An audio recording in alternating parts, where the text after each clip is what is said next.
गायत्री परिवार की ऐसी क्या शक्ति है जो सभी इनसे जुड़े रहते हैं? गायत्री परिवार की सबसे बड़ी शक्ति तो इसका परिवार होना है। मैं अच्छा इंसान बनूं, समाज को रहने के लिए बेहतर जगह बनाऊं। इन दो भावों के साथ जिसने भी अपने जीवन की यात्रा को शुरू किया, उसका परिवार किसी न किसी रूप में गायत्री परिवार ही है। बहुत सारे लोगों को बहुत सी चीजें खोने का डर रहता है, कैसे निकाला जाए बाहर? तो बजाय इसकी चिंता करने की कि हम किसी को खो न बैठें, ये सोचा जाए कि जब तक की यात्रा हो हमारे जीवन की सबसे खुशनुमा यात्रा। सारी परिस्थितियां आसपास की भूल के जीवन को कैसे सही दिशा में लेकर जाया जाए? जैसे ही हमारी रिश्तेदारी भगवान के साथ हो जाए, हमारे पिता भगवान, हमारी माँ गायत्री, हमारा जो संबंधी है वो धर्म, हमारे रिश्तेदार जो है सदाचार, अपने आप जीवन की दिशाधारा बदल जाती है। जैसे कहा जाता है कि दोस्ती अच्छे व्यक्ति से करनी है, तो हमें कैसे पता चले कि ये हमारे साथ सही रहेगा ये या सही व्यक्ति है? दोस्ती सुप्रिया जी की नहीं जाती, हो जाती जी। हफ्ता भर यदि आप किसी के साथ रहेंगे तो उसके व्यक्तित्व की सही परीक्षा हो जाती है। तो 10 मिनट देख करके किसी के गुण, स्वभाव, कर्म का मूल्यांकन नहीं होता। मूल्यांकन तो उसके साथ एक लंबी अवधि गुजारने में होता है। आप में इतनी शांति और इतनी सादगी कैसे? हमारे में तो उतनी नहीं है, गुरुदेव में बहुत थी। जी। हम लोग तो किरण भर हैं और किरण को देख करके व्यक्ति को सूर्य का अंदाजा लगता है। तो एक ऐसे व्यक्तित्व जो जीवन के लगभग 40 से 42 वर्ष तक पूरी तरह एकांत में रहे, साधना से युक्त तपोमय जीवन गुरुदेव का रहा और बाकी के 38 वर्षों में गुरुदेव ने 3400 से ज़्यादा पुस्तकें लिखी, डिजिटाइज करी गई तो 3397 डिजिटाइज हो पाई।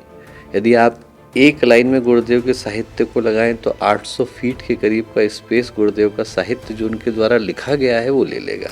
बहुत सारे लोगों के मन में ये कश्मकश है कि हम दिल की सुने या अपने मन की सुने। जो सही है उसकी सुनी जाए, और सही क्या है ये हमारी अंतरात्मा से बेहतर कोई जानता ही नहीं। वापस ऐसा कैसे हो जाए कि सभी व्यक्ति वही सोच ला दें, सादा जीवन उच्च विचार? किसी न किसी एक को शुरू करना होगा। जी, सबसे पहले मतलब स्वयं में बदलाव करना है, तभी सबको और सबको साथ में लेके चलना है। एकमात्र तरीका वही है, सबको साथ में लेके चलना। ऐसी कोई दुनिया में जादू की छड़ी नहीं है जो आदमी के व्यक्तित्व को बदले, मन में शांति दे दे।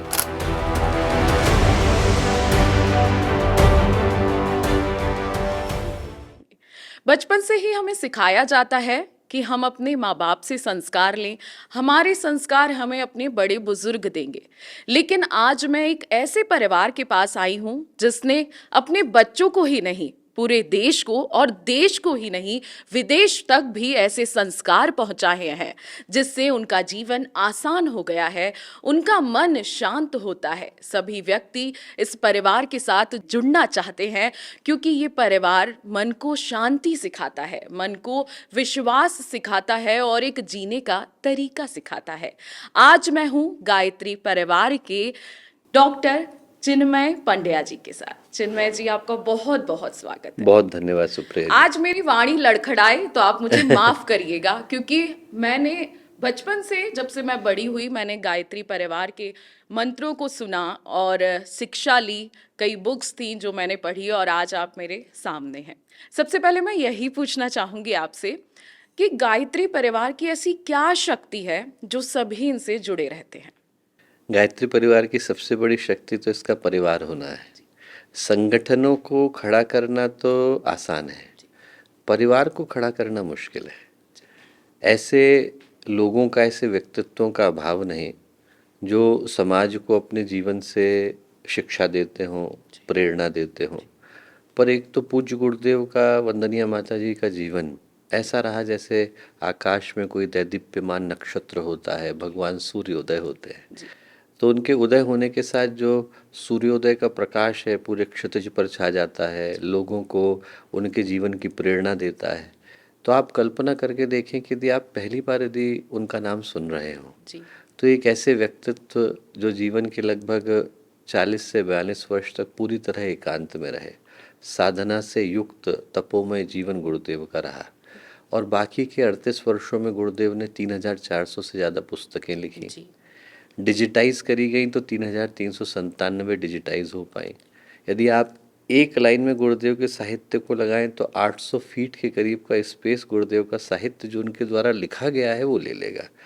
तो चिंतन, विचार, दर्शन, साहित्य की दृष्टि से शिखर पर जिनका व्यक्तित्व रहा और उसके साथ जो खूबसूरती रही वो ये रही कि उनने एक पिता की तरह से, माता की तरह से हर उस व्यक्ति को जो उनसे मिला, चाहे वो परिवार का हिस्सा बना या ना बना, प्रेम दिया, आत्मीयता दी, अपनत्व दिया और उस धुरी पर गायत्री परिवार खड़ा हुआ।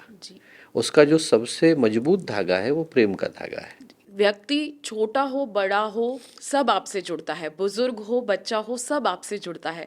ऐसी क्या गायत्री परिवार की शक्ति है? क्योंकि हर व्यक्ति का है ये।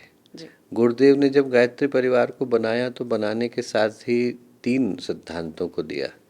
नर और नारी एक समान, जी कि इसमें जो मूल भाव है वो यही कि इसमें किसी तरह का कोई डिस्क्रिमिनेशन नहीं, भेदभाव नहीं। नर और नारी एक समान, जाति वंश सब एक समान, मानव मात्र एक समान। हर व्यक्ति का, हर वर्ग का, हर वर्ण का, हर जाति का, हर संप्रदाय का, हर उस व्यक्ति का जिसके हृदय में 2 कामनाएं, जी आत्म परिष्कार और लोक मंगल। मैं अच्छा इंसान बनूं, समाज को रहने के लिए बेहतर जगह बनाऊं। इन 2 भावों के साथ जिसने भी अपने जीवन की यात्रा को शुरू किया उसका परिवार किसी न किसी रूप में गायत्री परिवार ही। ये आज की भागती दौड़ती जिंदगी है, सब परेशान है, मन में बहुत सारी चिंताएं हैं, बहुत सारे बर्डन्स भी लेके लोग चलते हैं। तो ऐसी स्थिति में अपने मन को कैसे शांत किया जाए और गायत्री परिवार के साथ कैसे जुड़ के इस मन को ठीक किया जाए? पहला तो इस सिद्धांत को मन में कहीं रखा जाए कि जिस मन से समस्याएं निकल करके आई जी उसी मन से समाधान निकल करके आता है। 2 अलग अलग मन नहीं है। ऐसे सोचें कि हम लोग संसार के अंदर प्रवेश करने के लिए उद्यत हुए और जिस दरवाजे से अंदर घुस करके आए उसके बाद हम बाकी के सारे दरवाज़ों को खटखटाते हैं सिवाय उसके जहाँ से हम लोग अंदर आए। तो जो मन बंधने का कारण है वही मन मुक्ति का भी कारण है। जी पर व्यक्ति क्या करता है कि मन से लड़कर या मन को एक तरफ रखकर अपने जीवन की शांति को पाना चाहता है। जी जबकि जीवन की शांति मन के संतुलन में, मन के नियंत्रण में और मन के नियमन में है। नियमन का अर्थ है कि उसको ऐसी जगह पर नियोजित करना कि हमें हमारे कर्म के ऊपर संतोष हो। जरा सोच करके देखिए व्यक्ति के मन में असंतोष है क्यों, अशांति है क्यों, उसके मन में दुख है क्यों, कष्ट है क्यों?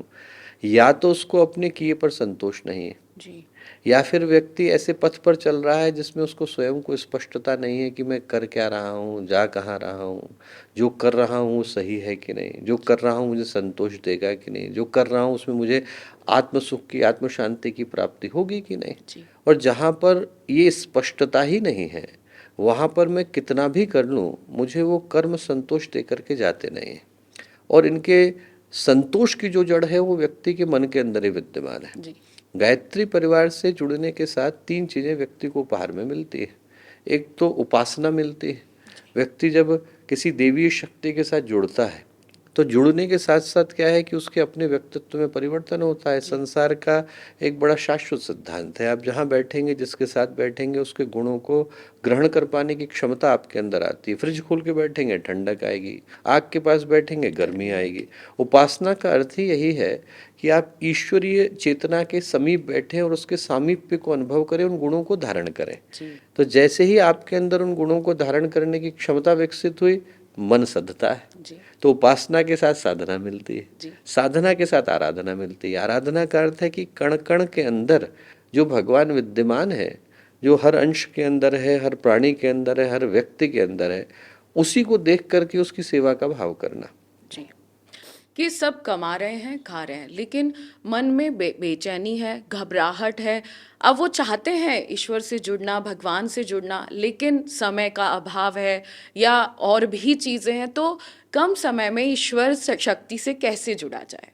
सबसे पहले जिस कदम को बढ़ाने की आवश्यकता है वो ये है कि हमें हमारे जीवन के मूल्य का बोध विकसित हो सके। व्यक्ति मनुष्य के जीवन की यात्रा पर आया और 2 ही दृष्टि से इसका मूल्यांकन कर सकता है। एक दृष्टि तो ये है कि हम ये सोचें कि धर्म पर, कर्म पर, आस्था पर, विश्वास पर, अध्यात्म पर हमारा भरोसा है। और उस दृष्टि से देखें तो हमारे शास्त्र क्या कहते हैं, लाखों योनियाँ हैं, 84 लाख योनियों में भटकने के बाद बड़े भाग मनुष्य तन पावा, सुर दुर्लभ सदग्रंथ ही गावा, ऐसा तुलसीदास जी ने लिखा है कि बड़े भाग्य से जीवात्मा को मनुष्य शरीर धारण करने का सुअवसर मिलता है, देवताओं के लिए दुर्लभ है, ऐसा इस मनुष्य जीवन के लिए कहा गया। तो यदि आस्था की दृष्टि से देखें तो इस स्थान तक पहुंचने की यात्रा, आज जिस शरीर को मैंने धारण किया, वो न जाने कितने जन्मों की कष्ट कठिनाई से गुजरने के बाद है। मक्खी, मच्छर, गधा, घोड़ा, व्यक्ति न जाने क्या क्या बना, बनने के बाद मनुष्य बना। और यदि ये दृष्टि ना हो, विज्ञान की दृष्टि हो, तो भी एक रात की यात्रा नहीं है। 4.6 बिलियन ईयर्स का इवोल्यूशन साइंटिफिक जर्नीज कहती है। तो आप पहले यूनिसेलुलर थे, then you became multi cellular, then you became a fish, then you became an amphibian, then you became a reptile, then you became primate, then you became an ape. और वो ape एक दिन खड़ा हो गया, उसमें cognitive evolution आया, emotive evolution आया, उसके अंदर इंटेलेक्चुअल इवोल्यूशन आया। तो जिस स्थान पर मैं, आप, खरबों अन्य प्राणी आकर के उपस्थित हुए, वो यात्रा एक दिन की यात्रा का परिणाम नहीं है। यदि व्यक्ति उसके मूल्य को समझ सके, प्रेशियसनेस को समझ सके, समझ सके कि जो है मुझे मिला, इससे ज़्यादा कीमती कुछ है नहीं, मनुष्य के जीवन से बढ़कर के दूसरा उपहार नहीं, तो हर सांस जो है वो बेशकीमती हो जाती है। तब व्यक्ति उसको व्यर्थ गंवाना नहीं चाहता।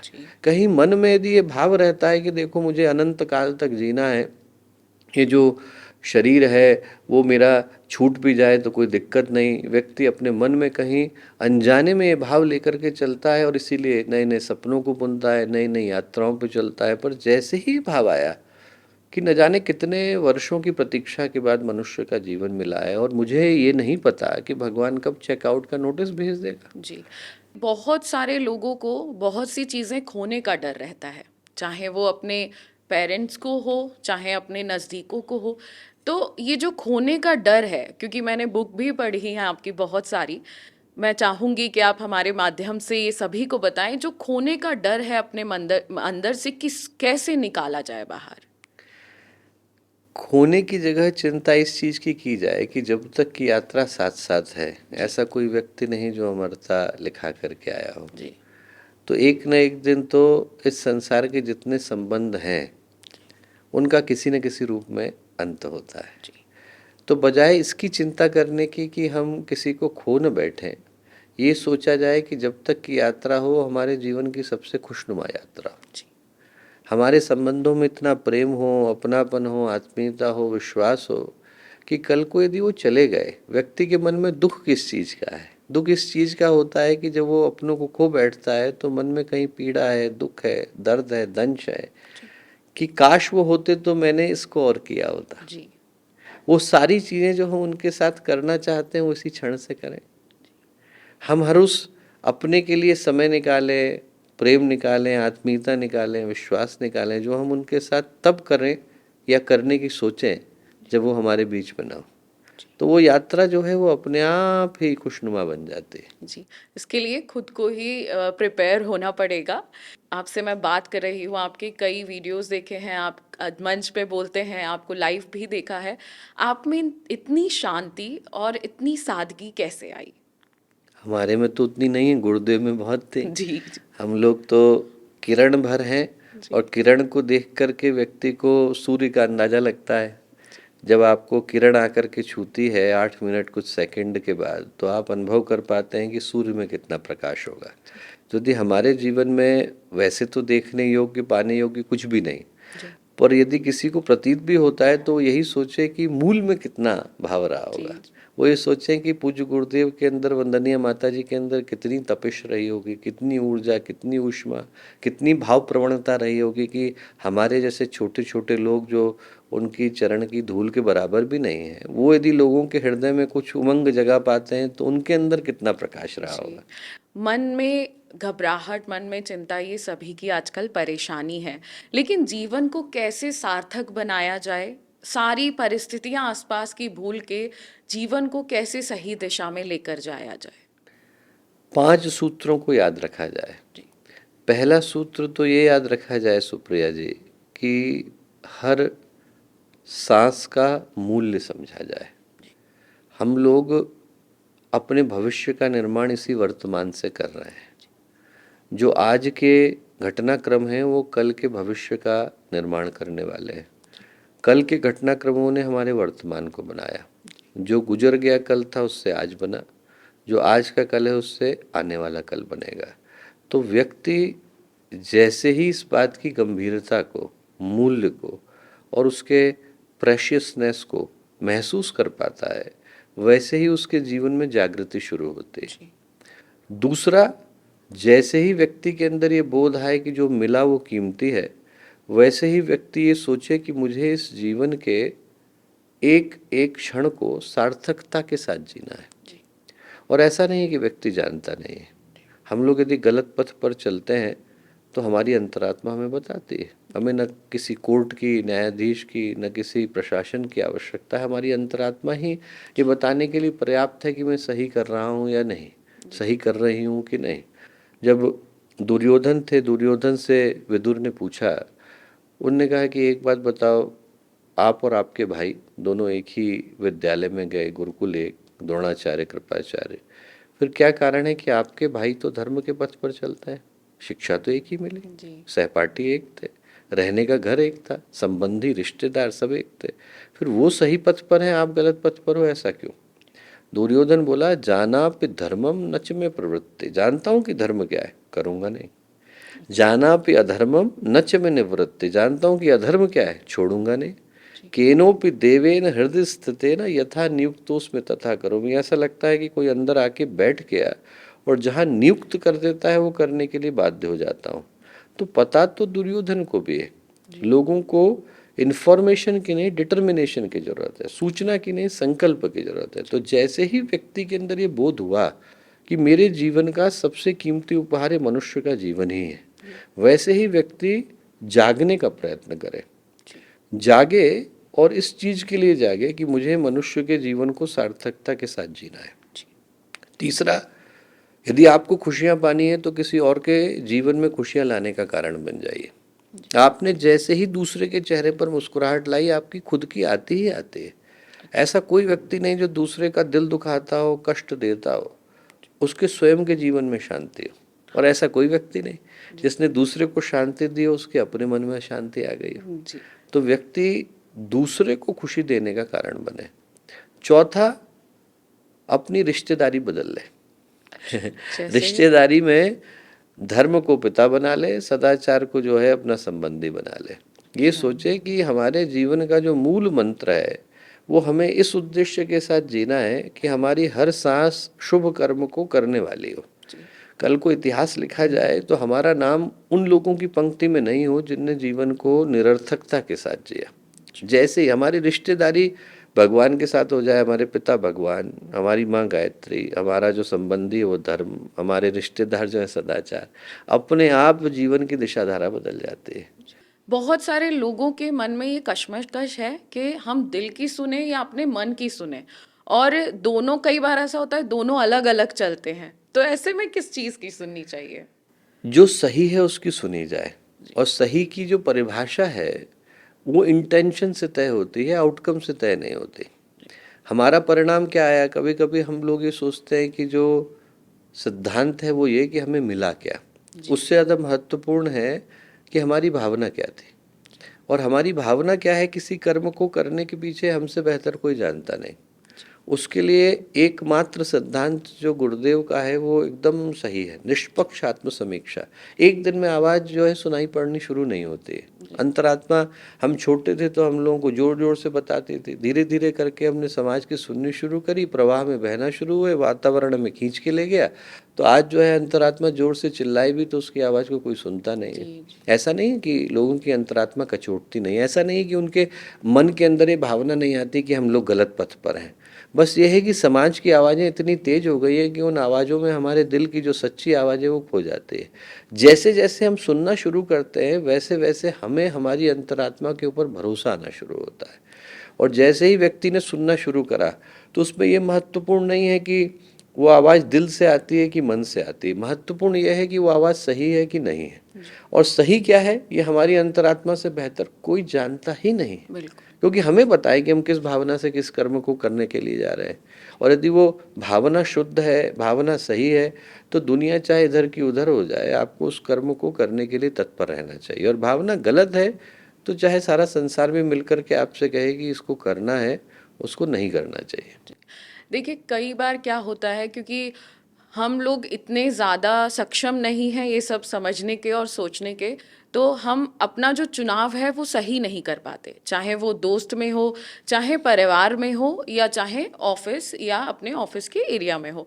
तो हम सही चीज़ों का चयन कैसे करें? जैसे कहा जाता है कि दोस्ती अच्छे व्यक्ति से करनी है, तो हमें कैसे पता चले कि ये हमारे साथ सही रहेगा ये, या सही व्यक्ति है? दोस्ती सुप्रिया जी की नहीं जाती, हो जाती है। जी तो पहला तो क्या है, इस चीज़ को इस दृष्टि से सोचा जाए कि हम लोग ये सोच के न करें कि हमें किसी व्यक्ति के साथ दोस्ती करनी है। क्योंकि क्या है, व्यक्ति के व्यक्तित्व की सही परीक्षा तो उसके साथ लंबा समय गुजारने पर ही हो पाती है। हिंदी में कहावत है कि यदि किसी व्यक्ति को जानना है, और 100 वर्ष पुरानी कहावत है, कि उसके साथ जो है 60 किलोमीटर की यात्रा कर लो। 60 किलोमीटर की यात्रा का मतलब ये है कि उस जमाने में जब लोग पैदल चला करते थे तो हफ्ता भर लगता था। हफ्ता भर यदि आप किसी के साथ रहेंगे तो उसके व्यक्तित्व की सही परीक्षा हो जाती थी। जी तो 10 मिनट देख करके किसी के गुण स्वभाव कर्म का मूल्यांकन नहीं होता। मूल्यांकन तो उसके साथ एक लंबी अवधि गुजारने में होता है। तो हमारे को जो दृष्टि रखने की आवश्यकता है सही या गलत जानने के लिए, उसमें पहला तो ये कि हमारे जो मानदंड हैं वो सही होने चाहिए। यदि हमारे बेंचमार्क ही गलत है, हम लोगों ने रोल मॉडल ही गलत बनाए हुए हैं, तो हमें उन लोगों के अंदर अच्छाई दिखने लगेगी जिनके पास सामाजिक दृष्टि से सफलता होगी, पर वहां तक पहुंचने का पथ अनैतिकता से भरा हुआ होगा। जी। तो जैसे कि कभी कभी ये होता है कि हम करना कुछ अच्छा चाहते हैं और वो हो नहीं पाता, फिर उसकी जो गिलानी होती है, आत्मगिलानी जिसे बोलते हैं, वो मन में रह जाती है, और जिससे व्यक्ति ओवरकम नहीं हो पाता, उससे उसे स्ट्रेस होता है, डिप्रेशन आता है। और आजकल के जो भी यहाँ देख रहे हैं, सबको ये पता है कि बहुत सारे लोग डिप्रेशन में चले जाते हैं, स्ट्रेस में चले जाते हैं। और बहुत सारे लोगों का हमारे पास सवाल भी आता है कि आप इतना धर्म की यात्रा करती हैं, तो आप पूछिए कि हम ये स्ट्रेस जो हमें हो गया है, हम ना चाहते हुए भी उसमें घुसते जा रहे हैं, उससे बाहर कैसे आया जाए? यदि हमें भविष्य का निर्माण करना है, जी लोग क्या करते हैं कि जब भविष्य का निर्माण करने के लिए जाते हैं तो सबसे पहले अतीत को खंगाल करके देखते हैं। जी और जो गुजरा हुआ कल है वो बदला नहीं जा सकता, उससे सीखा जा सकता है। तो जो उद्देश्य है वो ये कि जो गुजरा हुआ कल है उससे सीखे व्यक्ति। जो गलतियां हो गई उसको आज मैं बदल नहीं सकता, जिस गलत पथ पर चला गया उसको बदल नहीं सकता। क्यों? क्योंकि वहां पर अब पलट करके उस समय को बदल पाना संभव नहीं। ऐसी कोई मशीन नहीं, ऐसा कोई इक्विपमेंट नहीं जो मुझे पीछे ले जाए और जा करके दोबारा से सही करने की प्रेरणा दे। पर मैं उससे सीख सकता हूँ और सीख करके ये तौल सकता हूँ कि मुझे आगे चल के क्या नहीं करना है। तो अतीत से व्यक्ति चिपक करके न बैठे, पर भविष्य के निर्माण का प्रयत्न करें। और भविष्य के निर्माण का मूल मंत्र क्या है? वर्तमान। आज के क्षण को यदि बेहतर किया जाएगा तो भविष्य अपने आप ही बेहतर होता चला जाता है। लोग ये सोचते हैं कि आज मैं खराब करता जाऊं और फिर उसके बाद हो सकता है कि परसों बेहतर हो जाए, तो ऐसा संभव नहीं है। जो मेरा ये क्षण है वही मेरे भविष्य का निर्माण कर रहा है, और इसी क्षण में यदि मैं सही करना शुरू होता हूँ, बिल्कुल और कहीं देखने की आवश्यकता नहीं। ग्लानि भी छूटती है और भविष्य के सपने भी छूटते हैं। दो तरफ हमारी दृष्टि है, इसलिए यहाँ पर ध्यान नहीं है। यदि मैं इधर और उधर देखता रहूंगा तो पैर तो पत्थर से टकराएगा ही। जी यदि मैं इसी क्षण में अपने मन को, भाव को, चिंतन को, ऊर्जा को लेकर के आता हूँ, तो गारंटी है इस बात की कि व्यक्ति का जीवन जो है वो अपने आप सुधरना शुरू हो जाता है। सुधरना शुरू होता भी है, और बहुत व्यक्ति अपने आप को सुधारना चाहते भी हैं। हमने हमेशा से सीखा है, और गुरुजी से ही सीखा है, सादा जीवन उच्च विचार। लेकिन आजकल की जो लोगों की लाइफ स्टाइल है, जो चाहते भी हैं कि सादा जीवन व्यतीत करें, अपने विचार अच्छे रखें, लेकिन जो कंपटीशन है आसपास के, बगल में ऐसा है तो हमारे पास भी ऐसा हो, न ना चाहते हुए भी थोड़ा इसे हम जैसे दिखावा कह सकते हैं। तो वापस ऐसा कैसे हो जाए कि सभी व्यक्ति वही सोच ला दें, सादा जीवन उच्च विचार? किसी न किसी एक को शुरू करना होगा। जी पहले तो ये पूछ करके देखना जरूरी है सुप्रिया जी कि जो लोग भाग रहे हैं उनको कुछ मिला क्या। यदि उनको शांति मिल गई तो ठीक है, वही पथ सही है। पर दुर्भाग्य यह है कि हर जो व्यक्ति भाग रहा है वो मन में कसक ही लेकर के भाग रहा है। जो आज लाख की दौड़ में भागा था वो कल करोड़ की दौड़ में भाग रहा है, जो करोड़ की दौड़ में भागा था वो अरब की दौड़ में भाग रहा है, जो अरब की दौड़ में भागा था वो खरब की दौड़ में भाग रहा है, और इस डर के साथ जी रहा है कि कहीं चला ना जाए। जी बिल्कुल। हम लोग संस्कृत में दो शब्दों का प्रयोग करते हैं, एक को बोलते हैं तृष्णा, एक को बोलते हैं आसक्ति। अंतर क्या है? तृष्णा का मतलब है जो नहीं मिला उसको पाने की कामना, और आसक्ति का मतलब है जो मिल गया वो छूट न जाए इसका भय। जी तो या तो व्यक्ति के मन में ये कामना है कि जो नहीं मिला वो मिल जाए, या व्यक्ति के मन में ये भय है कि जो मिल गया है कहीं गलती से चला न जाए। तो इन दोनों डरों के कारण व्यक्ति मन की शांति को तो भूल के ही बैठा है। आज जिसको हम सामाजिक दृष्टि से सफलता बोलते हैं वो क्या है? सफलता का अर्थ सुख नहीं है, सफलता का अर्थ प्रतिद्वंदिता है। लोग क्या है, कंपटीशन को कंटेंटमेंट से कंफ्यूज कर रहे हैं। जी आपके पास जॉब है इतना काफी नहीं, औरों से बेहतर होनी चाहिए। आपके पास पैसा इतना काफी नहीं, औरों से ज्यादा होनी चाहिए। आपके पास कौन से ब्रांड की घड़ी है, आपका घर कहाँ है, और इस दौड़ में हर कोई लगा हुआ है। जिसने आज अपने घर को टाइल्स से बिछा लिया कर, वो इस दौड़ में है कि टाइल्स बेहतर वाली हो। फिर जिसने घर बड़ा कर लिया उसका है कि घर अच्छी जगह पर हो। फिर उसने एक घर बना लिया कि दूसरी जगह पर हो। और ये जो दौड़ है वो हरनिश चल रही है, और एक दिन भगवान आके पूर्ण विराम लगा देता है। तो जिस दिन पूर्ण विराम लग गया उसके बाद न दौड़ चलती है न कुछ चलता है, सिर्फ मन में एक दर्द रह जाता है कि मुझे अवसर मिला भी था और छूट भी गया। वो इकोनॉमिक्स में एक थ्योरी आती है, थ्योरी ऑफ डिमिनिश्ड रिटर्न।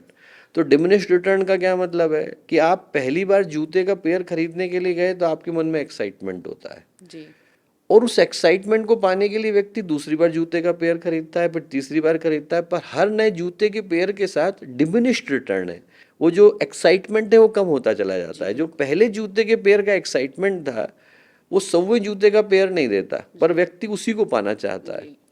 तो इस सिद्धांत का जो दूसरा पक्ष है वो क्या है कि आपको यदि वही एक्साइटमेंट चाहिए तो क्या करने की आवश्यकता है? आप पहले जूते का पेयर किसी और को दे दीजिए। जैसे ही आपने बांटना शुरू किया तो अब जब नया जूते का पेयर है आपको वही एक्साइटमेंट लेकर के आएगा। जी बिल्कुल। जहां आपने खुशियां बांटी, आपकी हर नई खुशी आपके लिए नई खुशी लेकर के आएगी। जी, सबसे पहले मतलब स्वयं में बदलाव करना है, तभी सबको और सबको साथ में लेके चलना है। एकमात्र तरीका वही है, सबको साथ में लेके चलना। ऐसी कोई दुनिया में जादू की छड़ी नहीं है जो आदमी के व्यक्तित्व को बदले, मन में शांति दे दे। हर माता पिता चाहता है कि उसका बच्चा अच्छे से आगे बढ़े, उसमें अच्छे संस्कार आए। सभी लोग इसी प्रयास में हैं, लेकिन आजकल का युवा थोड़ा भटक सा रहा है। कोशिश तो करता है आध्यात्म के क्षेत्र में जाने की, थोड़ा धार्मिक होने की, लेकिन कुछ रास्ते हैं जो गड़बड़ा जाते हैं। ऐसे में युवा कैसे सही रास्ते पे आए, और युवाओं के लिए आप क्या बोलना चाहेंगे? युवा भारत का भविष्य है और युवा पूरे विश्व का भविष्य है। लोग बोलते जरूर हैं कि युवा भटके हुए हैं, पर मेरा जो अपना अनुभव है वो ये है कि हिंदी में हम लोग कहते हैं दिशा धारा। दिशा धारा का मतलब है कि धारा हो तो उसमें दिशा देने की आवश्यकता है, नहीं तो वही धारा जो है वो विनाश का कारण बनती है। युवाओं में निश्चित रूप से ऊर्जा है, युवाओं से ज़्यादा धारा किसी के पास नहीं, दिशा देने की आवश्यकता है। तो मुझे लगता है कि जितने भी हम लोगों के युवा भाई बहन हैं उनको मन में दो ही संकल्प लेने की आवश्यकता है। पहला संकल्प तो ये लेने की आवश्यकता है कि आज का जो हमारा युवापन है वो कल के वयस्क होने में, और जो कल का वयस्क होना है वो कल के वृद्ध होने में बदलेगा। मैं भी कभी युवा था, आज नहीं हूँ, पर हो सकता है कल जब मैं जो है और आगे बढ़ूँ तो मेरे जीवन का वो हिस्सा शुरू हो जहाँ पर मैं बुजुर्ग हो जाऊँ। और हर अवस्था की अपनी एक भूमिका है।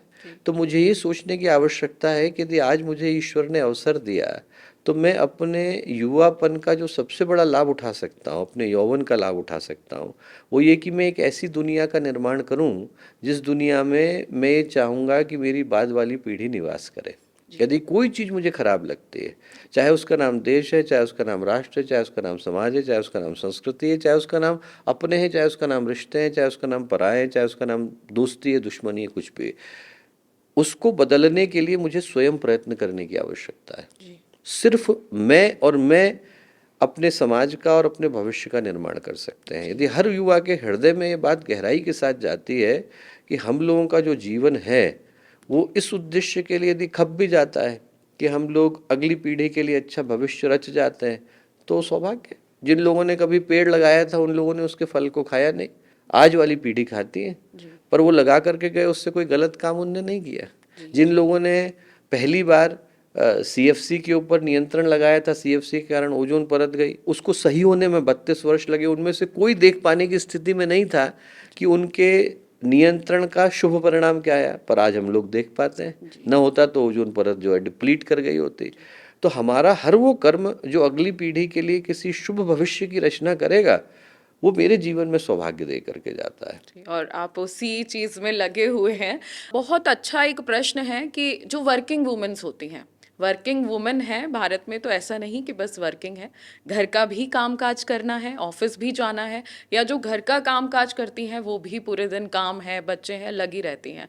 लेकिन अब उनके मन में सवाल आता है कि हम घर का भी काम करें, ऑफिस का भी काम करें, अपने परिवार को भी संभालें, लेकिन हमारे मन में शांति कैसे हो। उनमें चिड़चिड़ आती जा रही है या मन में कई उथल पुथल चलती है, तो उनका जो जीवन है वो थोड़ा मुश्किल होता जा रहा है। तो ये मैं चाहूंगी कि आप ये उनको उत्तर दे दीजिए इस चीज दो का। कहानियों से उत्तर देता हूँ। एक कहानी तो है रहीम की, जो उनने तुलसीदास जी को लिख करके भेजी, कविता लिख करके भेजी। उनका प्रश्न था ठीक वैसा ही जैसा हमारी बहनों का है। उनने प्रश्न पूछा कि रहीमन इस संसार में मन चाहे करतार, दो घोड़े की सवारी कैसे करे सवार। तो उनने तुलसीदास जी को प्रश्न भेजा कि भगवान ने संसार में रख दिया है, मन भगवान की ओर लगा रहता है, अब दो घोड़े की सवारी एक साथ कैसे करें। तो तुलसीदास जी ने बड़ा प्यारा उत्तर दिया, बोले रहीमन इस संसार में हरि की राखो टेक, घोड़े पे चढ़ते हैं तो टेक लगानी पड़ती है। रहीमन इस संसार में हरि की राखो टेक, तुलसी यूं सध जाएंगे दो घोड़े रथ एक। रथ एक होता है, दो घोड़े होते हैं, पर यदि टेक एक जगह पर है तो हमारे हृदय में यदि भगवान है तो हम जहाँ कहीं पर भी जाएंगे वहाँ पर भगवान का ही काम करेंगे। तो इसमें अंतर नहीं है कि हम संसार करते हैं कि परिवार करते हैं कि भगवान करते हैं, हर जगह पर तो भगवान ही है। तो हमें अपने कार्य क्षेत्र को ही अपनी कर्म भूमि बना लेना चाहिए। ऐसा सोचने की आवश्यकता ही नहीं कि संसार और भगवान अलग अलग है, हमें सोचें कि संसार ही भगवान है। कवि और कविता अलग थोड़ी हो सकते हैं, जिसने रचना करी और रचनाकार वो दोनों अलग अलग नहीं हो सकते। तो हम ये सोचें कि हमारा जो संसार है वही भगवान है, ये जो ईश्वर ने रखा। और दूसरा जो कहानी उनको बताएं तो उनको शायद अच्छी लगे। एक प्रसिद्ध रानी हुई भारत के अहिल्याबाई होलकर। तो अहिल्याबाई होलकर लगभग 29-30 वर्षों तक युद्ध करती रही। तो उनका बड़ा मन था कि गीता पढ़ूं, नहीं पढ़ पाई। उनने पंडित जी को जब सब शांति हो गई तो बुलाया, बोले आप एक काम करिए, मुझको गीता सुनाइए, एक एक श्लोक पर मैं रोज चिंतन करूंगी तो मुझे गीता याद हो जाएगी। बोले ठीक। अगले दिन पंडित जी आए, उनने पहला श्लोक बोला, पहले अध्याय का, धृतराष्ट्रवाच धर्म क्षेत्रे कुरुक्षेत्रे संवेता युयुत्सव मामका पांडवाश्चैव किम कुरुवत संजय। धर्म क्षेत्र में, कुरुक्षेत्र में मेरे बच्चे, पांडु के बच्चे क्या कर रहे हैं बता। जैसे ही बोलना था अहिल्याबाई होलकर बोली आगे मत बोलिए, गीता मेरी समझ में आ गई। तो बोले क्या बोल रही महारानी, अभी तो भगवान जो है वो बोले भी नहीं है, भगवान तो दूसरे अध्याय से बोलेंगे। अभी तो जो कहानी का विलन है, निगेटिव पात्र है धृतराष्ट्र, वो बोल रहा है, और वो भी कोई ज्ञान की बात नहीं बोल रहा है, वो भी सिर्फ एक सामान्य सा प्रश्न है, बच्चे क्या कर रहे हैं मतलब। बोले नहीं नहीं आप फिर से बोलिए। वो बोली धर्म क्षेत्र कुरुक्षेत्र, यहीं रुक जाइए। बोले आप कह रहे हैं धर्म क्षेत्र कुरुक्षेत्र, और मैंने सुना क्षेत्र क्षेत्र धर्मम कुरु, जिसको जो क्षेत्र मिल गया वो वहाँ धर्म को करे। बोले मेरी दृष्टि में गीता का यही सार है, अच्छे पति बने, अच्छे पत्नी बने, अच्छे भाई बने, अच्छी बहन बने, अच्छे नागरिक बने, जो हमको करने के लिए मिला वो हम अच्छी भावना से करें ना। ये सोचें कि हमारे लिए यही उपासना है। एक संस्कृत में बड़ी प्यारी उक्ति है कि हमारा दायित्व का निर्वहन शरीर के माध्यम से भगवान की उपासना है। हमें जो काम मिला है यदि हमने उसको मनोयोग से किया, भावना से किया, बिना किसी दिक्कत के किया, परेशानी के किया, कॉन्फ्लिक्ट के किया, कंफ्यूजन के किया, उससे बढ़कर के सौभाग्य नहीं। जी, पूरी बातों का सार यहीं से आता है कि सबसे पहले अपना खुद ही मनन चिंतन करना है, अपने आप को ही सुधारना है। भैया जी, नवरात्रि का पावन पर्व चल रहा है, ऐसे में माता रानी की उपासना होती है, तो थोड़ा सा हम थोड़ा धार्मिक चीज़ों के बारे में भी जान लेते हैं कि नवरात्रि के पावन पर्व में कैसे माता रानी की उपासना करें, कैसे गायत्री मंत्र का जाप करें। नवरात्रि से ज़्यादा पावन काल नहीं, आध्यात्मिक दृष्टि से सबसे मूल्य का समय होता है। ऐसे समझने की कोशिश करें कि हम लोगों को यदि किसी विशेष उद्देश्य के लिए तैयारी करनी होती है तो उसके लिए हम लोग पहले से व्यवस्था जुटाते हैं। जैसे भगवान न करे किसी को पता हो कि उसको 6 महीने बिना जॉब के रहना है, तो वो आज की तारीख से अपनी सेविंग शुरू कर देगा।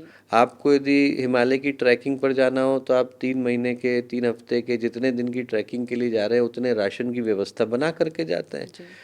हम लोग मेडिकल दृष्टि से, जो मेरा क्षेत्र है, हम लोग 2 शब्दों का प्रयोग करते हैं, बोलते हैं प्रोफाइल एक्सेस, बोलते हैं ट्रीटमेंट। ट्रीटमेंट का मतलब है कि अब बीमारी हो गई है, उसका इलाज करना है। प्रोफाइल एक्सेस का मतलब है कि नहीं होने देना है। तो जो नहीं होने देने का तरीका है वो नवरात्रि अनुष्ठान का तरीका है। हम लोग पहले से इतनी तैयारी करके रख लेते हैं कि यदि कल को हमारे अशुभ कर्मों के परिणाम हमारे जीवन में आते हैं तो हमारे पास इतनी ऊर्जा होनी चाहिए जो उन अशुभ कर्मों के परिणाम को पहले से निरस्त कर सके। It should be able to negate the adverse consequences of the wrong doings that we have committed before. वो कर पाने की सामर्थ्य हमारे अंदर जो है विकसित हो, इसके लिए नवरात्रि की साधना होती है। 2 प्रकट हैं, 2 गुप्त हैं। और जो विशेष रूप से सौभाग्य ऐसा कि अब आश्विन नवरात्रि का समय है, शारदीय नवरात्रि का समय आ ही रहा है, तो शारदीय नवरात्रि की जो 9 रातें हैं, जो 9 दुर्गाओं को, 9 शक्तियों को, 9 ग्रहों को, 9 चेतनाओं को समर्पित हैं, उसमें गायत्री का मंत्र सबसे पावन माना गया। क्योंकि गायत्री के मंत्र के साथ की विशिष्टता यह है कि ये कर्म के परिष्कार का मंत्र है, और जो साधना है नवरात्रि की वो परिशोधन की साधना है। मेरे द्वारा जो अशुभ कर्म पहले से घटित हो गए, आज जो मेरे जीवन की परिस्थितियां हैं वो कहाँ से आई? वो आई मेरे पूर्वकृत कर्मों से। जो पहले के कर्म है वो आज की परिस्थितियों का निर्माण करते हैं। उन परिस्थितियों से मैं 2 तरीके से निबट सकता हूँ। एक तो कि मैं परिस्थितियां बदल दूं, कोई नहीं बदल सकता। भगवान राम भी धरती पर आते हैं तो अपने जीवन की परिस्थितियां नहीं बदल सकते, भगवान कृष्ण नहीं बदल सकते, बड़े बड़े महापुरुष नहीं बदल सकते। क्या बुद्ध को कष्ट से गुजरना नहीं पड़ा? महावीर को गुजरना नहीं पड़ा? उनके कान में किसी ने आकर के डंडी डाल दी? क्या कबीर दास जी को गुजरना नहीं पड़ा? उनके हाथ पैर में हथकड़ियाँ डाल दी गई, पानी में डुबो दिया गया। प्रहलाद को गुजरना ही नहीं पड़ा, उनको आग के उससे गुजरना पड़ा, सुधनवा को खौलते तेल में उतरना पड़ा। बड़े बड़े महापुरुषों को गुजरना पड़ा। तो परिस्थितियों को बदल पाना संभव नहीं, मनस्थिति को बदल पाना संभव है। मैं उनको किस दृष्टि से देखता हूँ ये बदल पाना संभव है। और वो बदलने के लिए जो हमारे मन को जिस इम्यूनिटी की आवश्यकता है वो देने का काम जो है नवरात्रि की साधना करती है। और गायत्री का मंत्र उसके लिए सर्वश्रेष्ठ, वैदिक दृष्टि से, शास्त्रीय दृष्टि से, आध्यात्मिक दृष्टि से, उपासना की दृष्टि से सर्वश्रेष्ठ मंत्र कहा गया। तो हर व्यक्ति से जिसके अंदर उपासना किसी भी रूप में विद्यमान है, मैं कहूँगा कि वो निश्चित रूप से इन 9 दिनों के अंदर तो गायत्री साधना को अपना अभिन्न अंग बनाए ही बनाए। पूरा नवरात्रि होती है, उसके बाद दशमी तिथि आती है, जिस दिन विजयादशमी जिसे हम कहते हैं, और उसी दिन दशहरा भी होता है। तो 2 शक्तियाँ एक साथ, उस दिन का क्या महत्व है और उस दिन के बारे में हमें क्या करना चाहिए, ऐसी चीज़ें कि जीवन में मतलब ऐसी साधना की थोड़ी शांति हो जीवन में? बहुत बड़ा प्रतीकात्मक महत्व है। जब हम अपने अंदर के अंधकार से लड़ पाने की स्थिति में होते हैं तभी जो है सही अर्थों में प्रकाश का अवतरण हो पाता है। जो अंधेरा है वो जाता ही तब है जब हमारे जीवन में आंतरिक दृष्टि से प्रकाश का अभ्युदय हो पाता है। बाहर के प्रकाश को लाने के तो माध्यम बहुत हैं, आप बल्ब जला लीजिए, ट्यूबलाइट जला लीजिए। अंदर का जो अंधेरा है वो अंदर का अंधेरा तो तभी जाता है जब अंदर की दृष्टि से एक नई ज्योति प्रकट हो पाती है। उसको प्रकट करने का जो पर्व है वो विजयादशमी का पर्व है। भगवान राम ने राम राज्य की प्रतिष्ठा करी और उसके बाद विजयादशमी हुई। असुरता के ऊपर देवत्व की विजय का पर्व, अंधकार के ऊपर प्रकाश की विजय का पर्व। जो उसके पीछे का संदेश है वो प्रतीकात्मक दृष्टि से बहुत ही ज़्यादा मूल्य का है। और उसको साधना के 9 चरणों से गुजरने के बाद रखा। उसको रखने के पीछे का उद्देश्य ही है कि असली विजय तो सिर्फ असुर को मार देने से नहीं आती, हमारे भीतर की असुरता को नष्ट करने से आती है। जब अंदर का असुर गया तभी सही अर्थों में विजय प्राप्त हो पाती है। कि धर्म आध्यात्म से जुड़ के अपने जीवन को कैसे सार्थक बनाया जाए और ज़्यादा से ज़्यादा लोगों को अपने साथ कैसे जोड़ा जाए और ज़्यादा से ज़्यादा लोगों को कैसे सिखाया जाए कि हमारे लिए धर्म और आध्यात्म कितना ज़रूरी है। हमारा हर क्षण ही धर्म और अध्यात्म है। किसको हमने धर्म बोला, किसको हमने अध्यात्म बोला, पहले ये सोच के देखें तो उत्तर बड़ा आसान हो जाता है। धर्म का अर्थ है परहित सरस धर्म नहीं भाई, पर पीड़ा न समदमाई। दूसरे का हित और कल्याण करने से बढ़कर के धर्म नहीं, और दूसरे को कष्ट पहुंचाने से बढ़कर के अधर्म नहीं। तुलसीदास जी ने एक पंक्ति के अंदर पूरा धर्म स्थापित कर दिया है। एक व्यक्ति ढूंढ करके लाए जिसको दूसरे को कष्ट देने में धर्म नजर आता हो, जी वो धर्म है ही नहीं। जहाँ पर भी ये भावना है वहाँ पर धर्म नहीं है, और जहाँ पर भी दूसरे के कल्याण की भावना है वहाँ पर धर्म है। जी तो मैं कहूँगा कि हर व्यक्ति उसको बड़ी साधारणता से ये सोचे कि मेरे कौन से कर्म के माध्यम से प्राणी मात्र का, दूसरों का, जनता का, समाज का, सृष्टि का, समष्टि का कल्याण होता है। और वो सिद्धांत हर जगह पर लागू होता है। आप पर्यावरण को प्रदूषित कर सकते हैं क्या? यदि व्यक्ति के हृदय में भावना है कि मैं समाज का कल्याण करना चाहता हूँ। कौन नदी को प्रदूषित करेगा, कौन धरती को प्रदूषित करेगा, कौन बादलों को प्रदूषित करेगा? कर ही नहीं सकते, क्योंकि आपके हृदय में प्रकृति के कल्याण की भावना है। कौन बहनों के साथ गलत कर्म करेगा? आपके हृदय में नारी के प्रति कल्याण की भावना है कि कौन अपराध करेगा? आपके प्रति समाज के लिए कल्याण की भावना आएगी। आपके हृदय में जो भावना कल्याण की आएगी वो आपको हर जगह पर धर्म पर चलने के लिए प्रेरित करेगी। और अध्यात्म का अर्थ है अपने को जानना। हम सब कुछ जान गए और अपने को जानने से वंचित रह गए तो इससे बढ़ करके दुर्भाग्य क्या होगा? मैं सब जान गया यहाँ से 150 लाइट ईयर पर जो ग्रह घूम रहा है उसकी स्पीड क्या है, पर मुझे यही नहीं पता कि मेरे मन को शांति कैसे मिलेगी, मेरे जीवन का उद्देश्य क्या है। तो जो मिला वो तो व्यर्थ ही। जी तो जिसको हमने धर्म और अध्यात्म कहा वो सिर्फ शास्त्रों को पढ़ना या फिर जीवन से दूर भाग जाना नहीं है। पलायन का नाम अध्यात्म नहीं है, इसी जीवन को स्वर्गीय बना देने का नाम अध्यात्म है। जी आपने इतनी अच्छी अच्छी बातें बताई। निश्चित ही आप सभी को ये बातें समझ में आई होंगी, क्योंकि हमने यहाँ सीखा है कि सबसे पहले खुद में परिवर्तन ज़रूरी है। आसपास की चीज़ें बहुत आसान है, आसपास बहुत खुशनुमा माहौल हमेशा बना रहेगा अगर आपका मन एकचित है, आपका मन शांत है और आप अगर अच्छे कर्म करते हो। भैया जी आपने हमें समय दिया, आपका बहुत बहुत शुक्रिया। धन्यवाद।